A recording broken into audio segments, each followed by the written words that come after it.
Good morning, people. Welcome to a very special episode of Natty News Daily. As you can see behind James and I, it's very dark out because we got up very early to do this with Mr. AJ Morris.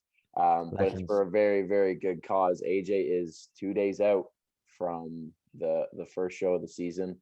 Very, very excited to see this man on stage. I personally have been following the prep very closely. I know a lot of people have as well through Instagram, through YouTube and stuff. Been very much invested in the process with AJ. So let's give you the floor, man. How are you feeling? You know, you're 2 days out. It's a very, very big show for you. I know you've put a lot of stock in this prep. You're very invested in the physique you're bringing. You're hiding it. You wouldn't even share it with me privately on the Natty News page. Not gonna lie, I was really gutted by that, but that's all right. That's all right. Yeah. Well, first of all, thank you so much for getting up so early and bringing me on this. I massively appreciate it. And like, dude, everything that you're doing for the sport is phenomenal. Like, we all appreciate it.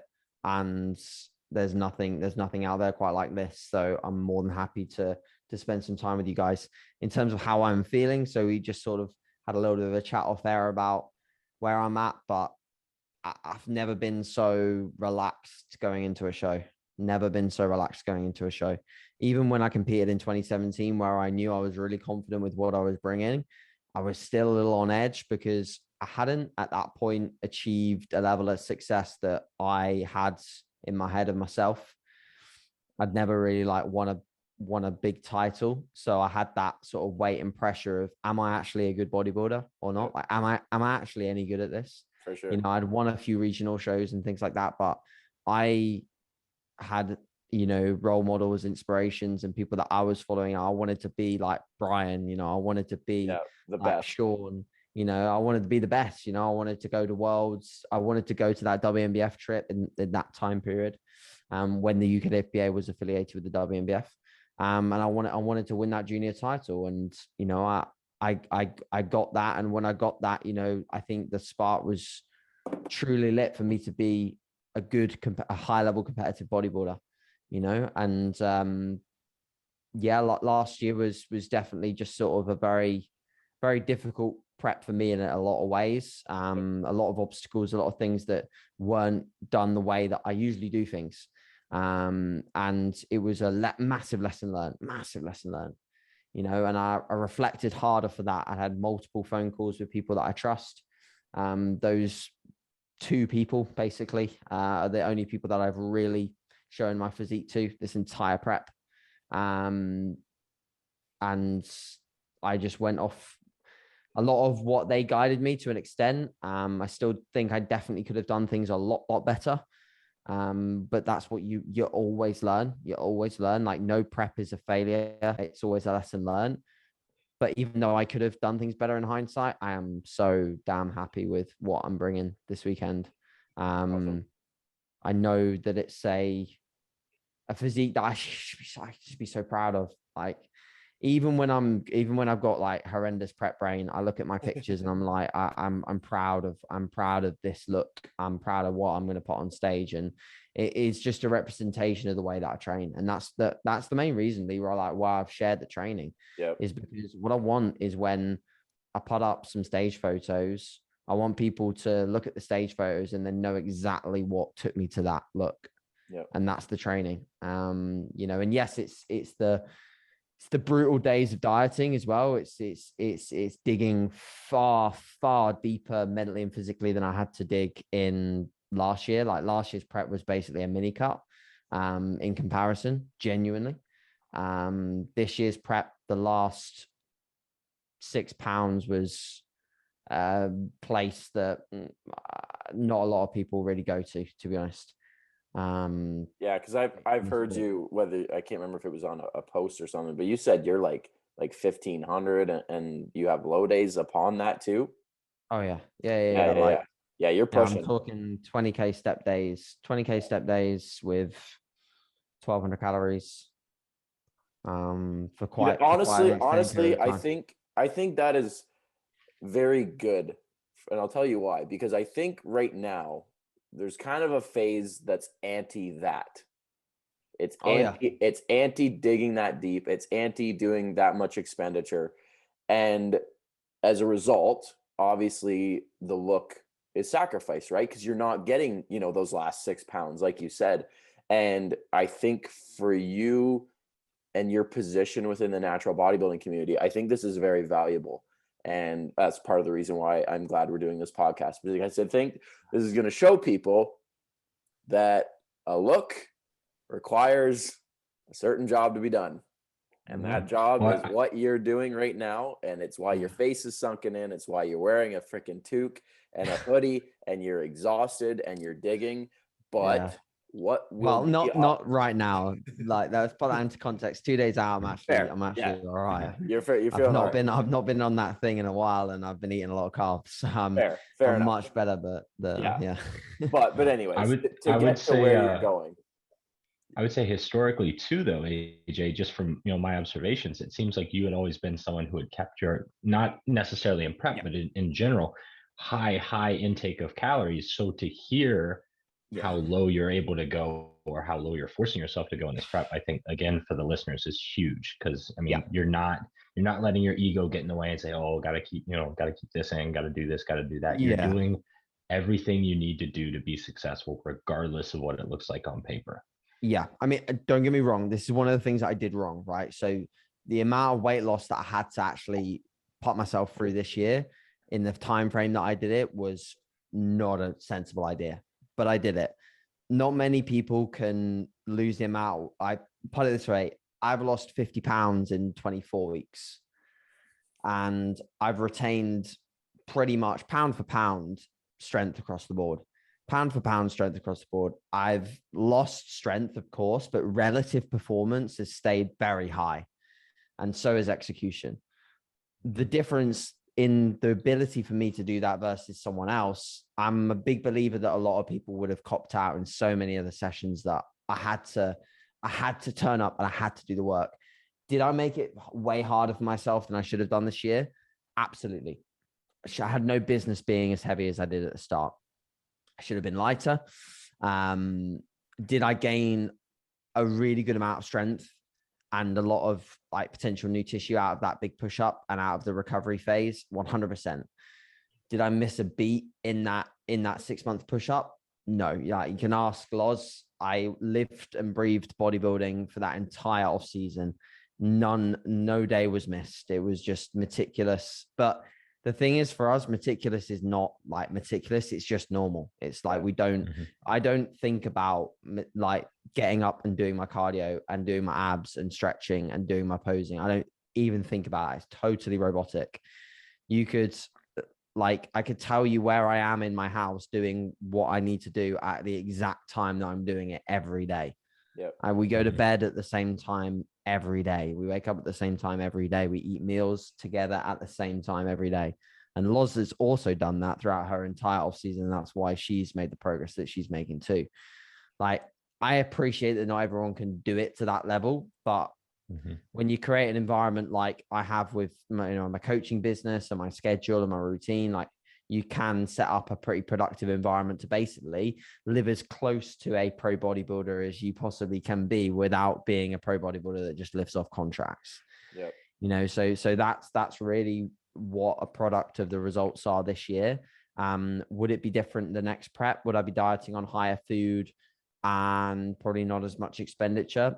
Potentially, because with less body weight to lose and with a smarter start point, I think it would inevitably end up with a much smarter prep. I think it would end up looking like a lot more like Ben's prep this year. And Ben obviously came on the podcast and talked about how he kept his calories higher than the past and how he's not chased that extra 5 pound. But the thing is, me and Ben are very close. Ben is basically one of the two people that I've had in my corner this year, both Ben and Lee. And just to big up Ben a little bit, because he picked up me. I heard that this morning. But Ben looks absolutely out of this world. Ben looks insane. The 5 pound that he's heavier than he was at the 2018 WMBF Worlds when he weighed in at 159. That's just all muscle. Yeah. That's all muscle. So his way of prepping has been absolutely tremendous. Starting leaner, keeping his calories higher. I mean, do not get me wrong. He feels like rubbish. He feels like rubbish. I know he feels like rubbish. but he also does 20, 25 K steps a day, does not stop moving. He does not stop moving. Like he's an in-person personal trainer. He is not someone that like me who sits on my arse all day and has to create movement or create a deficit through food. So very different scenarios there. So I want people to be very much aware that your individual set start point, your job, your natural activity level, all of these things massively influence your dieting set points and calories and all of this digging phases. What someone might be digging on as like 12 or 1500 calories might look horrible and horrendous, might look like they're suffering. Other people might be suffering on 2500 or even higher calories than that. And arguably the best result is whatever you can achieve, you can withstand mentally, but also what can yield the most gym performance. And I've proved that I can hold my gym performance eating a bikini diet. And Ben's proved that he can hold his performance and hold a lot more muscle than he did in the past by eating a little bit more, but he's still moving a lot. So comparatively, we're both in stage condition. Ben's like, I mean, Ben looks like he's in stage condition when he's 10 weeks out because his glutes are like all the way cross-threaded into his anus before he's like even getting a quad striation from the front. So when I'm out here digging like for the last little pound off my ass, I'm like, fuck you, Ben, like how'd you get that straight away? But that's also a product of muscle density, like Ben talked about it. Like my glutes are only going to get harder as I get older. When I get into my early 30s and late 30s, which is late 30s is when I plan to be basically ticking off all the biggest goals I've got in natural bodybuilding. That's when I really think I'll be at my absolute prime. Like Brian Whitaker won WNBF Worlds overall at, I believe, age 39. And it took him multiple years of doing that. And if you look at his glute condition over the years, that was not as a product of necessarily pushing harder. He was always in stage condition. They just got more separated and more detailed because of his muscle density. Look at Brett Freeman, another great example. 2017, his glutes were absolutely in. They were boxed off. But in 2019, they were all the way diced to the socks, partially because of more muscle density, but also because of, he did dig a little bit deeper that prep for sure.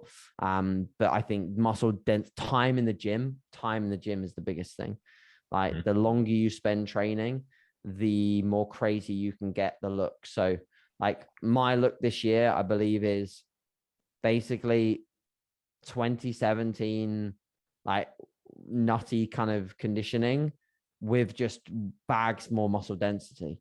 So there's some poses which somehow looked good on me when I was like low 140s as a junior, and now they look like much better because they've just got that bit more volume and roundness to them, and that's because I stayed so much stronger as well. So if there's any take home there, it's just like, if you want to be denser on stage, you want to be more conditioned on stage, yes, you absolutely have to diet your ass off, but you also have to be a strong person in the gym, and you have to stay strong your entire diet for as long as you can, and that takes a lot of minerals up there. It really does. You'll get those glutes in when you throw the barbell squat back in too. I believe so, mate. Honestly, I do believe so. I mean, I think, me and Ben have talked about this so much. My quad development definitely has taken a good step forwards by getting as strong as I did on hacks and staying really strong. Your hack. The fullness to the legs this year is pretty good with the separation that I've also managed to get into them. But I do think I will have a thicker look from the waist down from the back when back squats are in a little bit more, and I get even stronger at like things like RDLs. I'm happy with how my hamstrings and glutes look from the side. But from the back, I think it's so common in natural bodybuilders just to lose that.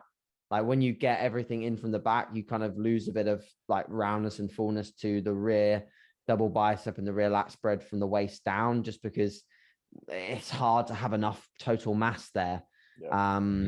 But yeah, I mean, my glutes are definitely better than they were when they were last in anywhere near this kind of shape. So they've definitely held, like they still look like I've got a booty, basically, put it that way.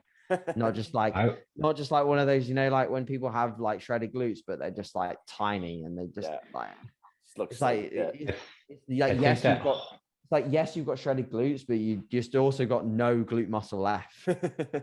So it's like it doesn't look right. But yeah. I would say that whole last chunk of conversation is critical. I think if we like clipped everything out, that in itself is huge for a lot of our listeners. Just listening to the timeline that you're putting yourself on. So many people look at mesocycle to mesocycle or maybe year to year if they've been competing for a little bit. But I mean, like all three of us have competed for years now. You guys probably a little bit longer than me, but like we, and especially you, AJ, are, you're looking decades ahead. It's not just what's happening next year. You said it yourself, mid 30s, late 30s, that's when you want to peak. So it's such a huge timeline that these people need to be concerned with. So don't rush your training, don't rush your off seasons. You have to spend time in the gym to grow as a natural, but it's not, what am I going to look like next year? Or what am I going to look like the year after that? It's, if you truly want to be the best, look at what age the best are right now. And that's exactly right. Mid 30s. Yep. You have to discount a few of the genetic outliers, but the guys mostly at the top, and even beating some of the genetic outliers are the guys that, are in their sort of mid to late 30s and have just spent years and years and years in the gym. And that's the look that I aspire to be honest. Like that's the look that I want in the future is to be, that kind of like, Brian Whitaker, Dave Kay, Ben Howard level of muscularity with crazy condition. And you only have to look at the way all of these guys train, and they all train in the same kind of manner. It's not hard. It's not hard to work out, guys. It's really not hard to work out. The more you think about, the more you overthink about all these like minor variables that are at play at the moment that, are becoming, such great levels of resources within the bodybuilding scene, with fatigue management and, smarter exercise selection. Yeah, great. But, like there's going to be people that have probably got elbows and knees and lower backs that hurt in their mid to late 30s because they've done the basics and the hard stuff. And there's going to be people with amazing knees, no shoulder pain, no elbow pain. But I can tell you which is going to have the best physique. I'm going to tell you who's going to win.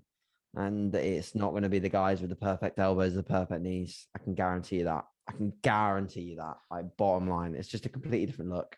So stay healthy 100%, but like, please just like do not neglect doing the hard basic training because it makes a massive, massive difference to the look. Well, for how much pain I'm in on a daily basis, I should be looking good in the next 10 years. Yeah, you should. Yeah, you should. I mean, that's not an advertisement to go and get hurt. But that there was some sarcasm there if anybody's listening. It's just but the point he's making, I do agree with. Yeah. I think me and Ben very much agree with that one as well. It's like, the more simplified the training and, just train, train really, really hard. Yeah. And it cross transfers so heavily even into the top tier Olympians. The only thing that they have to start to think about is like when they just have to start thinking a little bit more about longevity in some aspects because they're literally like they're paid to do what they do. Yep. So they might have to start they might have to start training in a slightly higher volume threshold as they get sort of more experience. But the baseline level that all of these guys' tissue is predicated around getting very, very strong and just progressing year to year and taking bodybuilding as seriously as you can take it. That's something that I think that if I wish I'd been told earlier in my career, like bodybuilding, like your results in bodybuilding are literally a direct correlation to how much dedication you give to it. That's it. That's literally it. Are you missing meals? Are you going to bed at the right time? Are you waking up at the right time? Are you managing your stress? Are you managing your day? Are you doing everything within your power to make yourself the best bodybuilder you can be? And if there's gaps, if there's little pieces of your jigsaw puzzle that you're missing. There's always going to be someone that will be doing those things that will end up potentially beating you. And when you're stepping on stage and you're welcoming the idea of being judged against another physique, you've really, really got to, if you want to win, you truly want to win, you got to go to bed at night knowing that you're the one that's doing all those little things. Yep. Good way to put it. And that's why I feel really relaxed at the moment. And that's why I'm still getting moderately good sleep, is because I can go to bed knowing that there's no one else doing everything. Or there's a very few that can do that, because, like I said earlier, there's not actually that many environments in which we can be truly bodybuilders. And that's understandable in the amateur ranks, at least. For sure.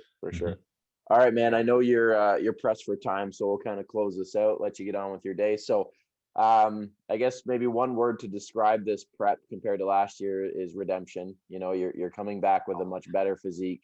Yeah. Clearly a much better mindset. So, close us out, man. Your closing thoughts going into the show. Obviously, you mentioned you're relaxed, you're confident. Is there anything else you want to kind of touch base on before we go? No, not massively. Just thank you very much for the platform that you're giving us as athletes. I massively appreciate it. And it's like, mindset wise, I've done everything I can, but I'm coming for a British title. That's absolutely what I'm coming for. I want that British title. And when I'm on stage, I'm going to make sure that everyone knows that I want that more than anyone else. So that's my goal on Saturday. And almost time to show him. Let's do it. Is there a live stream or anything that you know about?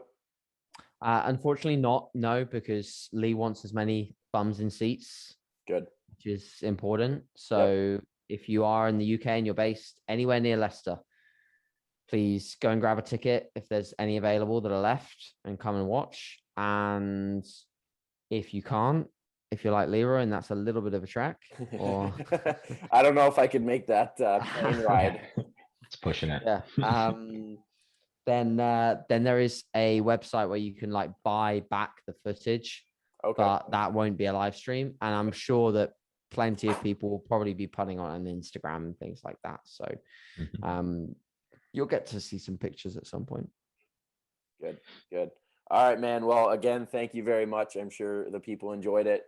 For those listening, obviously give AJ a follow, show him some support heading into the show this weekend. I'm sure most of you are already following him, but if not, please give him a follow and show him some love. And thank you again, man. We really appreciate it. Yeah. Appreciate it, guys. I'll let you get back to sleep. I'm up now. We got to get the day going. Yeah. I got to start posing. Work. Good man. All right, guys. Thanks for watching, and we'll see you guys in the next one.